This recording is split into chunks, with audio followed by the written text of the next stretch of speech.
Hello friends, welcome to GS for civil services. स्वागत है आपका इस चैनल पे। आज हमारा जीएस थर्ड या जिसे आप इंडियन इकोनॉमी कह सकते हैं, इसमें क्या है, आज हमारा ये पहला वीडियो है, पहला लेक्चर है, जिसमें आज हम इंडियन इकोनॉमी का जो इंट्रोडक्शन है, ठीक है, इंडियन इकोनॉमी का क्या पढ़ेंगे आज हम लोग, इंट्रोडक्शन पूरा कवर करेंगे।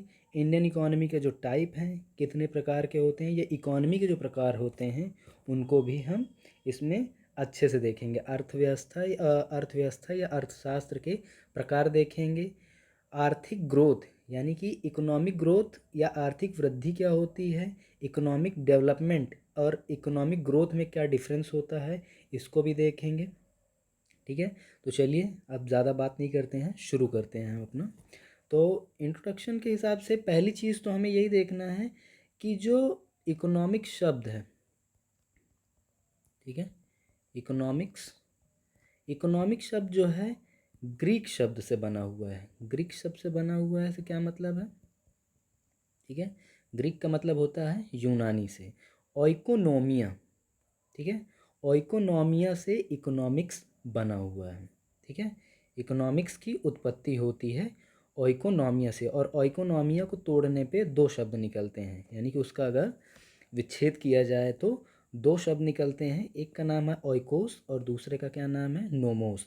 तो ओइकोस का मतलब क्या होता है, ओइकोस का मतलब होता है हाउस होल्ड या घर, और फैमिली का मतलब क्या होता है, परिवार, यानी कि एक घर के अंदर 4 से 5, 6 से 8 लोग रहते हैं। और नोमोस का मतलब होता है मैनेजमेंट, मैनेजमेंट का मतलब होता है प्रबंधन। ठीक है, एक घर है, घर के पास कुछ रिसोर्सेज होते हैं, और घर के जो हेड होते हैं वो लोग जब मिल के उसका जब प्रबंधन करते हैं तो यही चीज़ माइक्रो लेवल पे, सूक्ष्म आधार पे क्या कहलाती है, अर्थशास्त्र, आर्थिकी, अर्थव्यवस्था कहलाती है। क्या कहलाती है, अर्थशास्त्र, अर्थव्यवस्था, आर्थिकी कहलाती है, जिसे हम इंग्लिश में या आंग्ल भाषा में किस शब्द से के नाम से जानते हैं, इकोनॉमिक्स के नाम से जानते हैं। तो चलिए आगे देखते हैं। आगे ये है, अब इसी को थोड़ा सा अब इसमें हम लोग पढ़ते चलेंगे। अर्थशास्त्र जो है यूनानी शब्द ओइकोनोमिया से बना हुआ है, जैसा कि मैंने आपको ऊपर बताया। ओइकोस और नोमोस, ओइकोस का मतलब क्या होता है, हाउस होल्ड या गृह से मतलब होता है। नोमोस का मतलब होता है प्रबंधन से, ठीक है, प्रबंधन से मतलब होता है। तो जब प्रबंधन किया जाता है घर घर का या हाउस होल्ड का, तो वही चीज़ क्या कहलाती है, ओइकोनोमिया कहलाती है, जो कि शब्द है किस भाषा का, ग्रीक भाषा का, और जिसका मतलब होता है गृह प्रबंधन। और इंग्लिश शब्द जो है इकोनॉमिक्स, उसकी उत्पत्ति ओइकोनोमिया से ही हुई है। तो अब आगे देखते हैं। गृह प्रबंधन वह प्रक्रिया है जिसके माध्यम से एक परिवार अपने सीमित संसाधनों का प्रयोग अपने व्यय को पूरा करने के लिए करता है। अब इसको हम थोड़ा समझ लेते हैं। जैसे कि एक परिवार है, उसमें 4 से 6 सदस्य हैं, उनकी मंथली इनकम 10,000 है। उस 10,000 में से 2,000 उन्हें सेविंग भी करना है, और 1 से 2 हज़ार अपने बच्चों की जो है शिक्षा दीक्षा में भी लगाना है। घर के बूढ़े जो हैं, जो बीमार हैं, उनकी दवाओं का भी, और उसके अलावा जो है राशन, खाद्य सामग्री वगैरह को भी इकट्ठा करना है। तो ये सारी जो काम है, जब एक व्यवस्थित तरीके से नोमोस के आधार पे, प्रबंधन के आधार पे किया जाता है, तो यही चीज़ क्या कहलाती है, इकोनॉमिया या इकोनॉमिक्स, या क्या कहलाएगी, गृह प्रबंधन, जिसे एकदम सिंपल शब्द में कहा जाएगा, एवं आवश्यकताओं की पूर्ति करता है, अर्थशास्त्र कहलाता है। अर्थशास्त्र अर्थात वह विषय है जिसके माध्यम से प्रबंधन की इस पूरी प्रक्रिया का अध्ययन किया जाता है। तो हमें क्या इकोनॉमिक्स में एक्चुअल में क्या पढ़ना होता है, एक्चुअल एक व्यवहारिक विषय है जिसके अंतर्गत जो है प्रबंधन की पूरी प्रक्रिया पढ़ी जाती है, जिसके माध्यम से हाउस होल्ड को या गृह को संभाला जाता है। परंतु यह अर्थशास्त्र की सबसे उचित भाषा नहीं है। इसमें एक चीज़ ये है कि ये थोड़ा सा लिमिटेड है। देखिए, ये परिभाषा काफ़ी पुरानी है। आज के टाइम में अर्थशास्त्र सिर्फ घर को संभालने का नाम नहीं है। अब आगे देखते हैं हम लोग। अर्थशास्त्र का दायरा इससे कहीं ज़्यादा विस्तृत है वर्तमान में। तो हम देखते हैं, डेफिनेशन देख लेते हैं। डेफिनेशन क्या है, अर्थशास्त्र वह विषय है जिसके माध्यम से वस्तुओं यानी कि गुड्स, कमोडिटीज़ वगैरह जिन्हें भी कहा जाता है, सेवाओं सर्विसेज, वर्तमान में सर्विस का भी बहुत महत्वपूर्ण योगदान है, खास करके इंडिया के जो भी सेक्टर्स हैं उनमें सेवाओं का बड़ा योगदान है। उत्पादन वितरण, उत्पादन का मतलब होता है कोई एक कंपनी है जो वो सामान बनाएगी, तो वो सामान अपने लिए एक दो बना सकती है, लेकिन अगर वो 1,000 प्रोडक्ट्स तैयार करती है तो उसे क्या करेगी, वो अपने घर में सजाएगी थोड़ी ना। तो उसको क्या करना है, उसको वितरण करेगी, मार्केट में लाएगी, उससे वो प्रॉफिट बनाएगी, और उसके बाद उस प्रोडक्ट का क्या किया जाएगा, लोगों के माध्यम से उपभोग किया जाएगा। अगर लोगों को वो पसंद आएगा तो उसे क्या करेंगे, वो दोबारा वो कंज्यूमर डिमांड करेंगे, वो उसे मांगेंगे, और फिर क्या होगा, एक साइकिल क्रिएट हो जाएगा। साइकिल क्रिएट होने का मतलब है कि सबसे पहले क्या होगा, प्रोडक्शन होगा, फिर उसके बाद क्या होगा, डिस्ट्रीब्यूशन होगा, फिर उसके बाद क्या होगा, कंजप्शन होगा। अगर कंजम्पशन रेट उसका हाई है तो प्रोडक्शन बढ़ जाएगा, फिर उसका डिस्ट्रीब्यूशन भी बढ़ जाएगा। तो ये सारी जो एक दूसरे से जो कनेक्टेड है, इंटरकनेक्टेड जो प्रोसेस है, यही चीज़ क्या कहलाता है, अर्थशास्त्र कहलाता है। तो उत्पादन वितरण एवं उपयोग वह आर्थिक क्रियाएं हैं, इकोनॉमिक प्रोसेस हैं या इकोनॉमिकल एक्टिविटी हैं जिनसे अर्थव्यवस्था का निर्माण होता है। अर्थव्यवस्था का निर्माण होता है मतलब एक इकॉनमी का निर्माण होता है जिसके अलग अलग कंपोनेंट्स होते हैं, लेकिन वो एक साथ कोलैबोरेट करके एक देश के अंदर जो है चीज़ों को व्यवस्थित तरीके से प्रबंधित करते हैं, चलाते हैं। अतः अर्थशास्त्र विषय है एवं अर्थव्यवस्था क्या है, विषय वस्तु है। तो ठीक है, ये क्या है, ये सब्जेक्ट है, और ये क्या है, ऑब्जेक्ट है, अर्थव्यवस्था। अब हम देखेंगे अर्थशास्त्र के भागों के बारे में। तो अर्थशास्त्र को जो है मुख्यतः दो भागों में वर्गीकृत किया जाता है। पहली चीज़ है जिसे बोलते हैं व्यष्टि अर्थशास्त्र। देखिए हम इस तरीके से पढ़ेंगे कि हमारा हिंदी इंग्लिश दोनों जो है हमारा काम उससे निकल जाए। तो पहली चीज़ आएगी क्या, माइक्रो इकोनॉमिक्स, जिसे बोलते हैं हिंदी में व्यष्टि अर्थशास्त्र। ठीक है, पहले अब इसे देख ले रहे हैं, आगे हम इसे अच्छे से जो है एलिब्रेट करेंगे। समष्टि अर्थशास्त्र जिसे बोला जाता है मैक्रो इकोनॉमिक्स, ये जो संकल्पना है, ये जो ये कॉन्सेप्ट है, ये किसने दिया था, रैगनर फिश ने दिया था। रैगनर फिश माने जाने इकोनॉमिक्स हैं जो कि किस देश से संबंध रखते हैं, नॉर्वे से। नॉर्वे की राजधानी क्या है, देखिए ये बेसिक जीके है, स्टैटिक जीके है। आप जो है मुझे कमेंट बॉक्स में आंसर करके बताइए कि नॉर्वे की कैपिटल क्या है। उन्हें जो है 1969 में इसी काम के लिए जो है हॉलैंड के जैन टिनवर्जन के साथ अर्थशास्त्र का प्रथम नोबेल पुरस्कार दिया गया था। तो ये याद रखिएगा कि फर्स्ट टाइम जो है इकोनॉमिक्स का जो नोबेल प्राइज़ है वो किसे दिया गया, तो रैगनर फ्रिश और जैन टिनवर्जन को दिया गया था। ठीक है, जैन टिनवर्जन को दिया गया था। चलिए आगे देखते हैं हम लोग, थोड़ा सा नोबेल से रिलेटेड और एक चीज़ देख लेते हैं।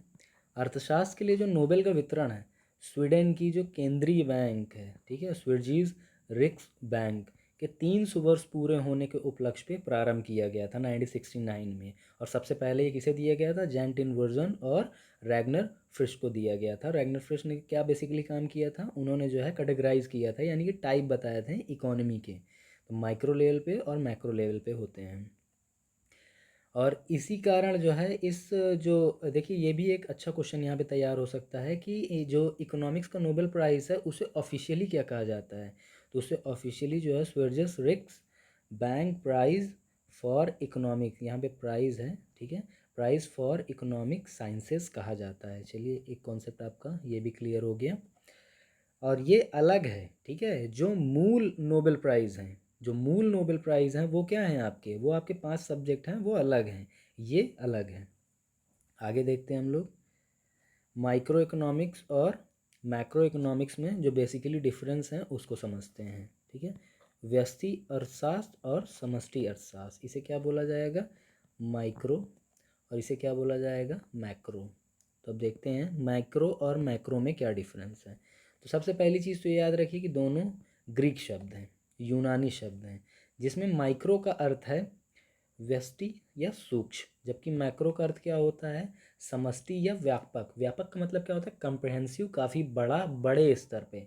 अब इसको थोड़ा सा मैं यहाँ पे थोड़ा एक्सप्लेन करता हूँ। जैसे माइक्रो को आप किस तरीके से लेंगे, जब जैसे घर, परिवार, गांव, एक कम्युनिटी, एक ज़िले, स्टेट के बेसिस पे भी अगर ले लोगे तो वो क्या कहलाएगा आपको, वो माइक्रो मामला हो जाएगा। लेकिन जब आप देश के स्तर पे, जब चीज़ों का जो है अर्थव्यवस्था का जब आप आकलन करते हैं तो वो क्या कहलाएगी, वो कहलाएगी आपकी मैक्रो इकोनॉमिक्स कहलाएगी।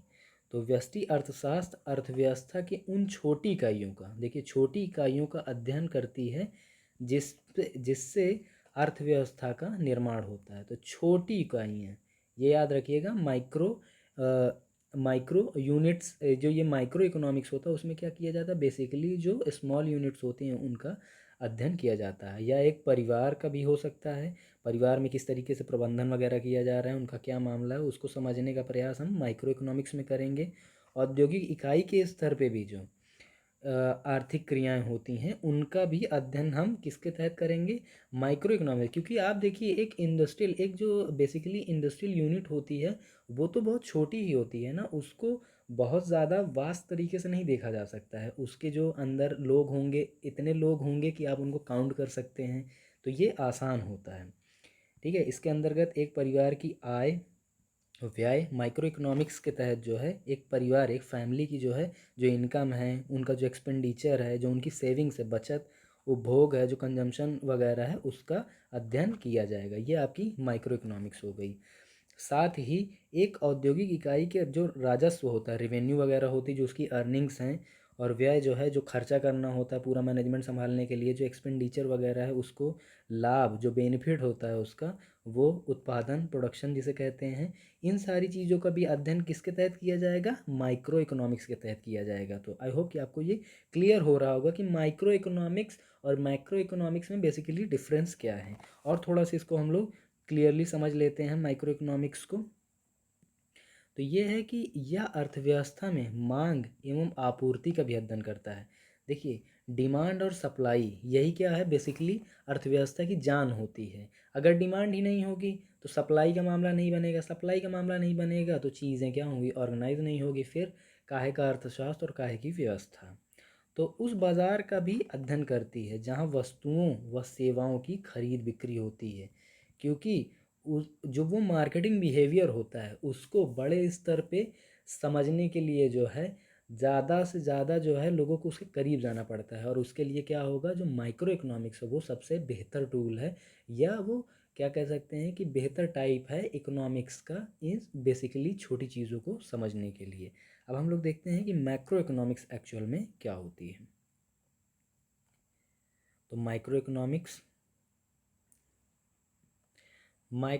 इकोनॉमिक्स अर्थव्यवस्था के वृहद, वृहद का मतलब क्या होता है, बड़ा, विशाल, जो चीज़ें होती हैं, व्यापक पक्षों का अध्ययन करते हैं। ठीक है, व्यापक पक्षों का मतलब क्या होता है, कंप्रेहेंड जो डायमेंशंस होते हैं उनकी बात हो रही है।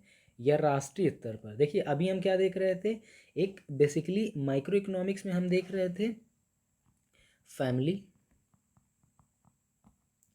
इंडस्ट्री, मार्केट में जो होता है डिमांड एंड सप्लाई। ठीक है, डिमांड एंड सप्लाई। ठीक है, ये आप देख रहे हैं, ये हो गया आपका क्या है, ये आपका हो गया माइक्रो लेवल पे हो रहा है।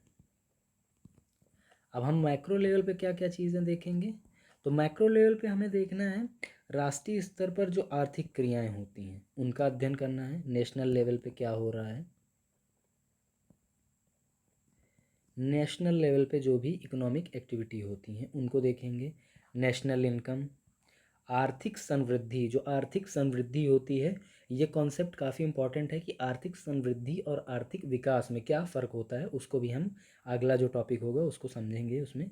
आर्थिक विकास, आर्थिक नीतियाँ, मुद्रास्फीति, जो इन्फ्लेशन होता है जिसे सामान्य शब्दों में क्या कहा जाता है, महंगाई कहा जाता है। क्या कहा जाता है इसे, महंगाई कहा जाता है। बेरोजगारी, जो अनएम्प्लॉयमेंट है, ये सारे जो क्या हैं, ड्रैकोनियन जो मुद्दे हैं, इनको भी जो है इसमें समझा जाएगा, इसी में पढ़ा जाएगा मैक्रो इकोनॉमिक्स के तहत। जैसे तथ्यों का अध्ययन किया जाता है। व्यष्टि अर्थशास्त्र यानी कि जो मैक्रो इकोनॉमिक्स है वो माइक्रो इकोनॉमिक्स है, और समष्टि अर्थशास्त्र मैक्रो इकोनॉमिक्स एक दूसरे से परस्पर संबंध होते हैं, यानी कि ये एक दूसरे के सप्लीमेंट्री हैं, ये एक दूसरे के पूरक हैं। किस तरीके से, जब तक आप माइक्रो लेवल पे डेटा आप कलेक्ट नहीं करोगे, उसको असेसमेंट नहीं करोगे, प्रोसेस नहीं करोगे, उससे कंक्लूजन नहीं निकालोगे, आप मैक्रो लेवल पर कैसे पहुंचोगे? उसको जो है फिर राष्ट्रीय स्तर पर जब कोई पॉलिसी बनानी होगी, स्कीम्स बनानी होगी, तो यही माइक्रो लेवल से निकाला गया जो निचोड़ होता है उसी के आधार पर बड़े बड़े प्लान्स वगैरह तैयार किए जाते हैं। क्योंकि व्यष्टि अर्थव्यवस्था एवं समष्टि अर्थव्यवस्था दोनों एक दूसरे से परस्पर क्या होते हैं, संबंधित होते हैं। तो आई होप कि आपको ये कॉन्सेप्ट एकदम इजीली क्लियर हो गया होगा कि माइक्रो प्लस मैक्रो में क्या बेसिकली डिफरेंस होता है। ठीक है, ये आपको एकदम क्लियर हो गया होगा।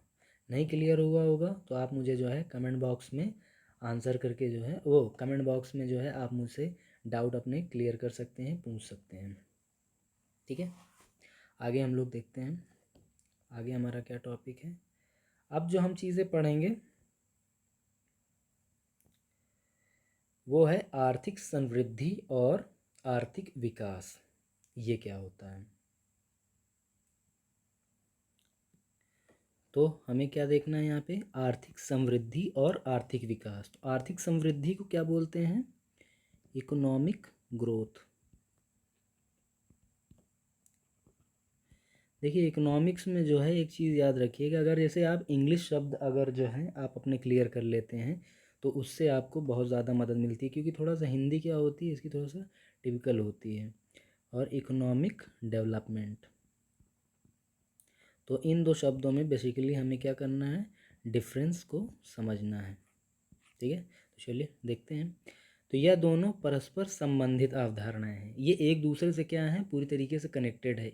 यानी कि आर्थिक समृद्धि होगी तो आर्थिक विकास होगा, कुछ ऐसा। कभी कभी क्या होता है, ये एक दूसरे के जो है इंटरचेंजेबली जो है इसे इस्तेमाल भी किया जाता है, लेकिन ऐसा नहीं है। ठीक है, ये समानार्थी नहीं है। सबसे पहली चीज़, आर्थिक समृद्धि क्या होती है, मात्रात्मक होती है। मात्रात्मक का मतलब क्या होता है कि ये संख्या में होती है, इसे देखा जाता है, संख्या में नापा जाता है। ठीक है, जैसे कि जीडीपी है वर्तमान में, अभी जैसे कि हाल ही में कोविड के वजह से क्या हुई, -23 हो गई। फिर उसके बाद धीमे धीमे अब इम्प्रूव हो रही है। आईएमएफ जो है जैसे प्रोडिक्शंस वगैरह भी किए हैं कि 10 हो जाएगी, 10% हो जाएगी, 9% हो जाएगी। तो ये क्या हो रही है, मात्रा को दिखा रही है। तो सबसे पहली चीज़ ये क्या होती है, क्वांटिटेटिव होती है। क्वांटिटेटिव होती है ये। ठीक है, क्वांटिटेटिव होती है। जबकि आर्थिक विकास क्या होता है, या गुणात्मक अवधारणा होता है। गुणात्मक से क्या मतलब होता है, क्वालिटेटिव होती है, क्वालिटेटिव। अब इसको यहाँ पे समझिए, देखिए जैसे कि क्या बोला जा रहा है कि आर्थिक समृद्धि का मामला इस तरीके से आप समझिए कि जैसे बोला गया कि अब की बार जीडीपी जो है इतनी बूम कर गई, ग्रोथ कर गई या आगे बढ़ गई। ठीक है, लेकिन अगर वही आर्थिक जो समृद्धि हुई है उसी के आधार पे अगर व्यक्ति के रहन सहन में, यानी कि अभी उसके पास दोपहिया था या टू व्हीलर था, और उसके पास अब क्या हो जाए कि उसके पास फोर व्हीलर आ जाए, तो इसे क्या बोला जाएगा, इसे बोला जाएगा इकोनॉमिक डेवलपमेंट बोला जाएगा। ठीक है, इकोनॉमिक डेवलपमेंट बोल जाएगा। कहीं ना कहीं क्या हुआ कि उसका जो है गुणात्मक जो है विकास हो गया, उसमें एक जो है इम्प्रूवमेंट दिखाई दे रहा है, जो कि आप फील कर सकते हैं, एक्चुअल में छू सकते हैं। ठीक है, तो कहीं ना कहीं आप इसको इस तरीके से समझिए, मूर्त अमूर्त से भी आप समझ सकते हैं। एक क्या है, क्वालिटेटिव क्या है, आप सबसे पहले तो ये याद रखिएगा कि जो आर्थिक समृद्धि है वो क्या होती है, क्वालिटेटिव होती है, मात्रात्मक वो क्वांटिटेटिव होती है, मात्रात्मक होती है। और आर्थिक विकास क्या होता है, गुणात्मक होता है, क्वालिटेटिव होता है। आगे देखते हैं, इसको और अच्छे समझते हैं हम लोग। आर्थिक समृद्धि उत्पादन में बढ़ोतरी की प्रक्रिया को संबोधित करती है। उत्पादन में बढ़ोतरी का मतलब क्या है कि जैसे अभी हमारा प्रोडक्शन लेवल क्या था, पाँच पाँच चीज़ें हम बना रहे थे, 5 वस्तुएं तैयार कर रहे थे, अभी हम 8 तैयार कर रहे हैं, कुछ दिन बाद 14 तैयार करेंगे, 20 तैयार करेंगे। तो क्या हो रही, कहीं ना कहीं मात्रात्मक बढ़ोतरी आपको दिख रही, क्वान्टिटेटिव जो है ग्रोथ आपको दिख रही है। तो ये क्वान्टिटेटिव जो है कॉन्सेप्ट है। अर्थात देश के जीडीपी में बढ़ोतरी की प्रक्रिया को आर्थिक समृद्धि कहते हैं। जीडीपी जैसे 6.7, 6.8, 8.9, 9.3। ठीक है, तो ये क्या हो गया, ये आर्थिक समृद्धि कहलाती है।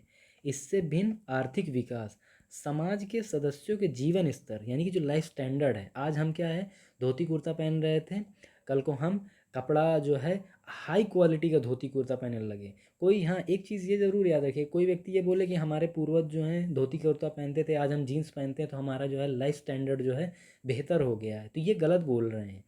उस धोती कुर्ते में भी जो है अगर आप क्वालिटी वेरिएशन लाएंगे तो उसे जो है लाइफ स्टैंडर्ड में इम्प्रूवमेंट माना जाएगा, ना कि जीन्स को माना जाएगा। क्योंकि क्या होता है कि ये तो कल्चरल जो है, कल्चरल इम्प्रूवमेंट है, जो वक्त के साथ साथ जो है बदलाव आते रहते हैं, ये फैशन का हिस्सा है, ना कि लाइफ स्टैंडर्ड का हिस्सा है। ठीक है, तो जो गुणात्मक परिवर्तन को जन्म देती है, अर्थात बढ़े हुए उत्पादन का लाभ जब समाज के सदस्यों के उचित रूप में वितरित हों तब यह आर्थिक विकास की प्रक्रिया कहलाएगी। ठीक है, अभी जैसे क्या है कि लोग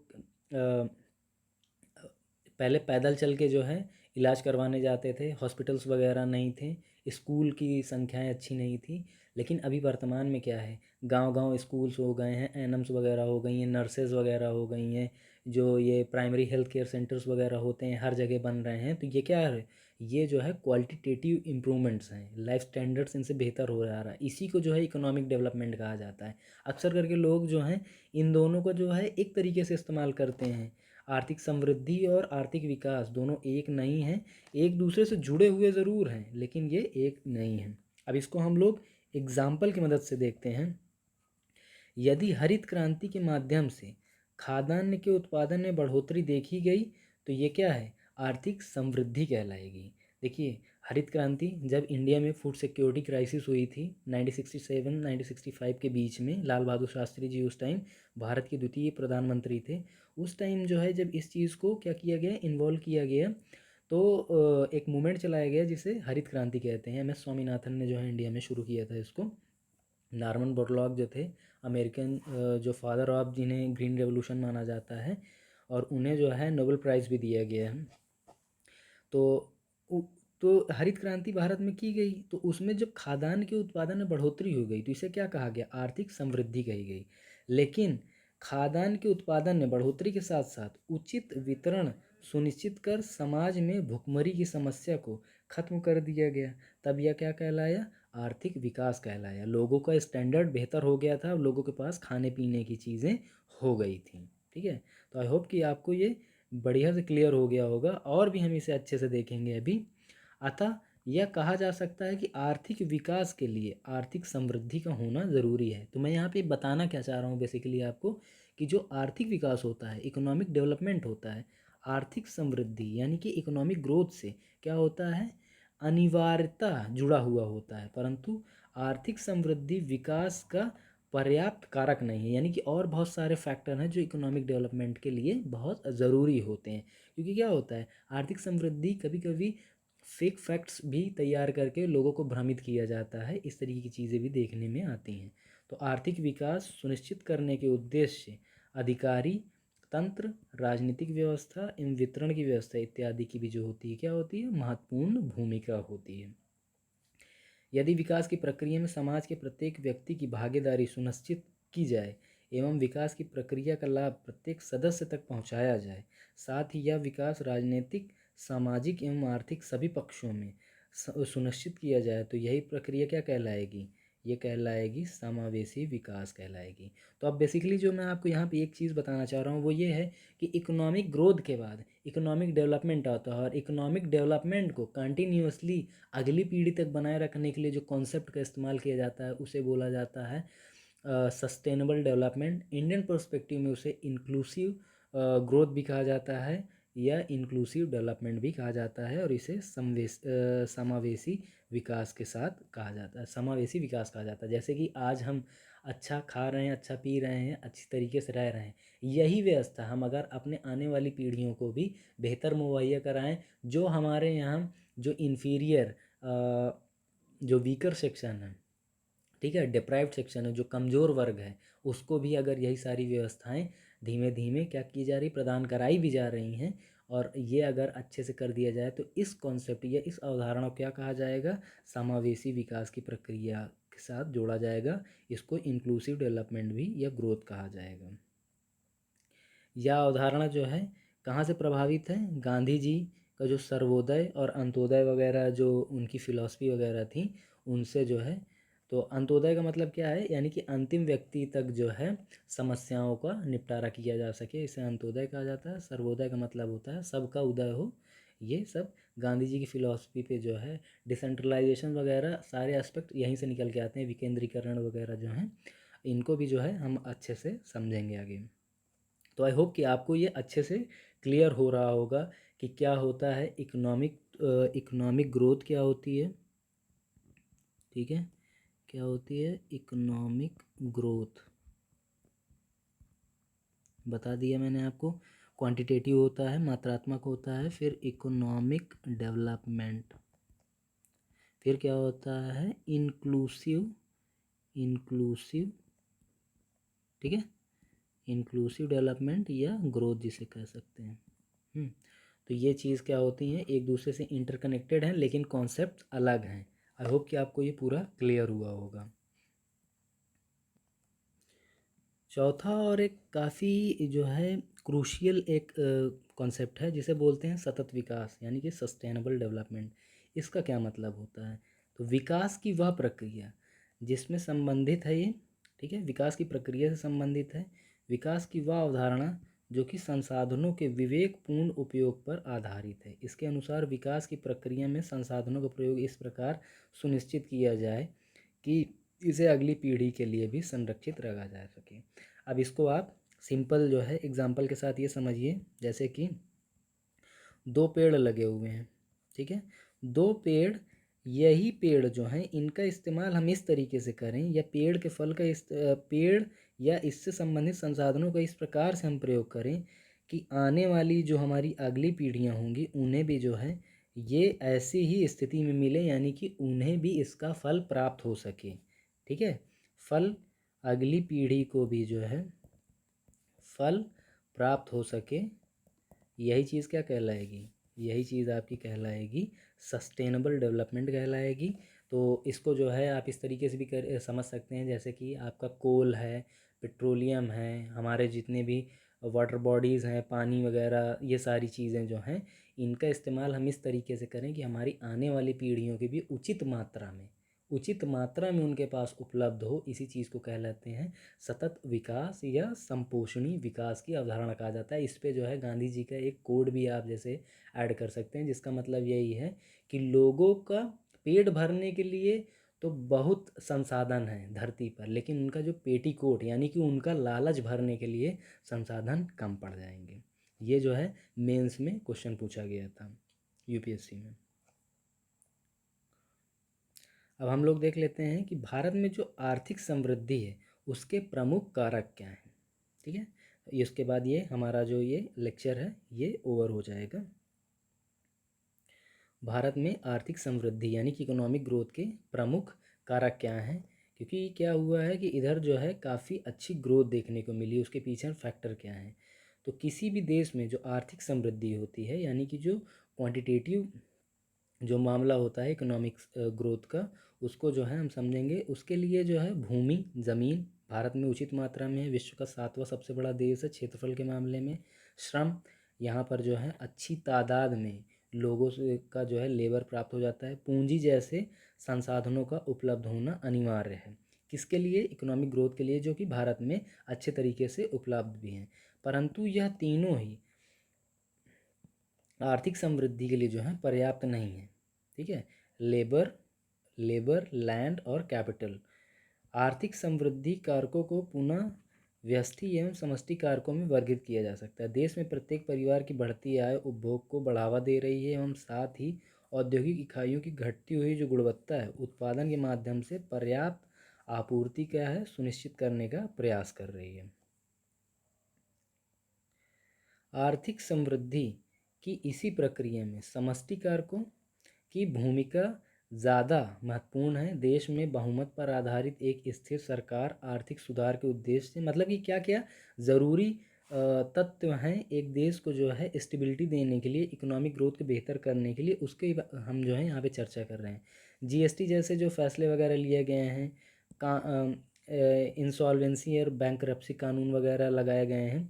तो इन सारी चीज़ों से क्या होता है, इन सारी चीज़ों से जो है स्टेबिलिटी आती है, इकोनॉमिक ग्रोथ बढ़ती है। केंद्र सरकार के राजकोषीय घाटे में निरंतर जो कमी सरकार के ऊपर ऋण एवं ब्याज के भुगतान के बोझ को कम करती है, ठीक है, जिसके कारण बुनियादी जो निर्माण होता है, जो इंफ्रास्ट्रक्चर डेवलपमेंट होता है, जैसे रोड है, स्कूल है, कॉलेजेस हैं, पानी की बेहतर व्यवस्था है, रेलवे है, तो इन सारी चीज़ों का क्या होता है, इसमें भी ग्रोथ होती है। अन्य किसी भी प्रकार के पूंजी निर्माण के लिए सरकार के पास पर्याप्त संसाधन उपलब्ध हो रही हैं, तो इसके वजह से क्या हो रहा है, रोजगार और निवेश भी बढ़ रहा है, इन्वेस्टमेंट भी हो रहा है।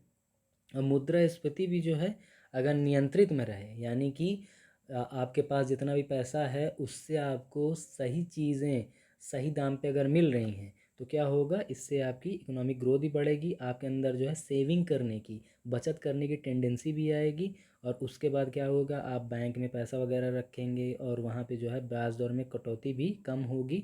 और उससे क्या होगा, निवेश और उपभोग का जो एक इकोनॉमिक इन्वायरमेंट होता है, जो आर्थिकी का जो पर्यावरण होता है, उसकी क्या होती है, व्यवस्था सुचारू रूप से चलती है।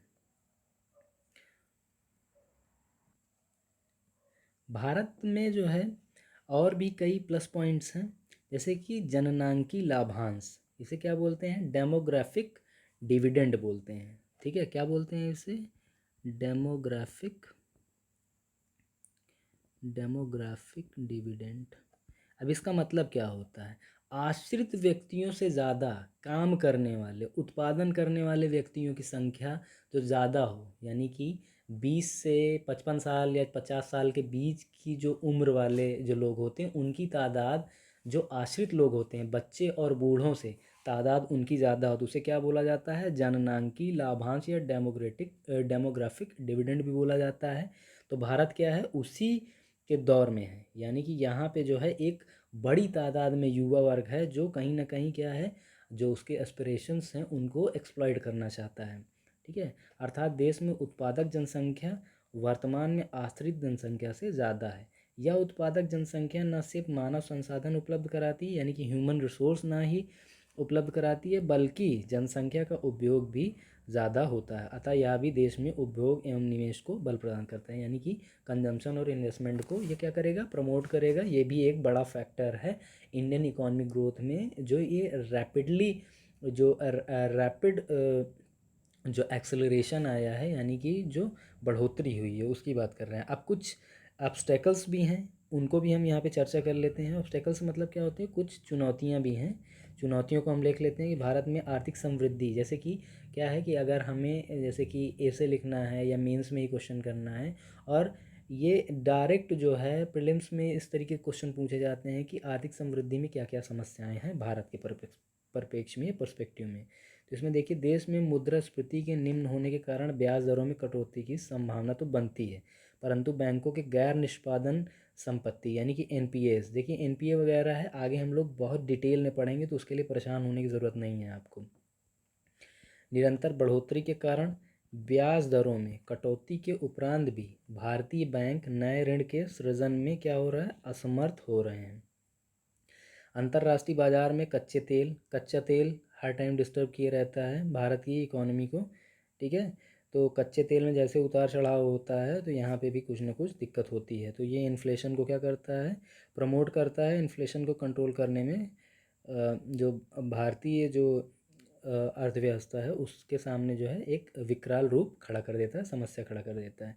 देश में विदेशी निवेश एवं घरेलू निवेश को, यानी कि डोमेस्टिक इन्वेस्टमेंट और जो फॉरेन इन्वेस्टमेंट होता है उसको बढ़ावा तो दिया जा रहा है, लेकिन इस उद्देश्य से परिवहन, संचार, जनापूर्ति, विद्युत आपूर्ति, यानी कि जो बेसिक इंफ्रास्ट्रक्चर है उसका जो है कहीं ना कहीं क्या किया जा रहा है, उसके निर्माण में एक कमी देखने को मिल रही है, जिससे क्या होता है, हम ज़्यादा जो फॉरेन इन्वेस्टमेंट होता है उसको हम अट्रैक्ट नहीं कर पाते हैं, हम सिक्योरिटी नहीं दे पा रहे हैं, हम अच्छी सड़कें नहीं दे पा रहे हैं, लाइट वगैरह की व्यवस्था नहीं दे पा रहे हैं। और वो जगह जहाँ पर इंडस्ट्रीज़ जो है सेटअप की जा सकती हैं, लेकिन क्या है, जैसे कि इंटरनल सिक्योरिटी के जैसे बहुत सारे एस्पेक्ट्स यहाँ पे आप लिख सकते हैं, जैसे कि नक्सल वाले लोगों की जो प्रॉब्लम्स हैं, और भी जो लोकल जो ट्राइबल्स कम्युनिटी हैं उनके रिहेबिलिटेशंस को लेके भी जो समस्याएं धीमे धीमे जो देखने को मिलती रहती हैं। तो ये सारी चीज़ें क्या होती हैं, जो विदेशी जो एफडीआई है, इन्वेस्टमेंट है, वो भी क्या होता है, अट्रैक्ट करने में ये अवरोध उत्पन्न करती हैं। भारत में जननांकी लाभांश का चरण तो प्रारंभ हो गया है, यानी कि जो डेमोग्राफिक डिविडेंड है वो तो चरण उसका प्रारंभ हो गया है, लेकिन उस पर क्या है, जनसंख्या क्या है, अकुशल है, स्किलफुल है ही नहीं है, पढ़ी लिखी नहीं है, ना तो उनको कोई टेक्निकल माले पे, यानी कि तकनीकी जो दक्षता होती है उस पर तो वो एकदम हाशिए पर हैं। मानव संसाधन की भूमिका न निभाकर आर्थिक भार का रूप धारण कर रही है, अतः कौशल का सृजन एक अन्य महत्वपूर्ण चुनौती है। निरंतर निरंतर प्रौद्योगिकी के प्रयोग के कारण स्वचालित उत्पादन को भी बल मिल रहा है, लेकिन मशीन का ज़्यादा इस्तेमाल किया जाएगा तो मनुष्य के साथ क्या हो रहा है, कंपटीशन हो रहा है। वही एक जहाँ पर 10 लोग काम कर रहे हैं, एक आपने क्रेन लगा दी या आपने एक जेसीबी लगा दी तो 20 लोगों का काम खत्म, तो वो 20 लोग बेरोजगार हो गए। तो कहीं ना कहीं ये क्या हो रहा है, यहाँ पे जो है एक तरीके का एथिकल डिलेमा जिसे बोलते हैं, एथिकल डिलेमा भी यहाँ पे क्रिएट हो रहा है, लोगों के साथ कहीं ना कहीं जाती हो रही है। तो कहीं ना कहीं आधुनिक युग जो है मशीन वर्सेस मानव की लड़ाई का भी मामला देखने को मिल रहा है, जो कि कहीं ना कहीं एक क्या बन रहा है, एक अवरोध बन रहा है आर्थिक ग्रोथ में या आर्थिक वृद्धि में। तो देखिए अब हमारा जो है ये एक लेक्चर पूरा कंप्लीट हो गया। अब इसके बाद हम लोग जो है अपना इन्फ्लेशन पढ़ेंगे। तो आई होप कि आपको जो है सारे एस्पेक्ट्स क्लियर हुए होंगे, कॉन्सेप्ट भी आपको समझ में आया होगा, मज़ा भी आया होगा आपको। तो आपका काम क्या है, अगर आपको इस वीडियो की ये पीडीएफ चाहिए आपको, ठीक है, तो आप जो है जीएस फॉर सिविल सर्विसेज नाम से जो है आप टेलीग्राम चैनल जो है आप सर्च करेंगे, आपको ये वहाँ पर टाइम टू टाइम मिलती रहेगी। ठीक है, आप जो है इस वीडियो को शेयर करिए, सब्सक्राइब भी करिए और लोगों को रिकमेंड भी करिए, और बाकी हमारे साथ कंटिन्यू रहिए। तो thank you for watching the video.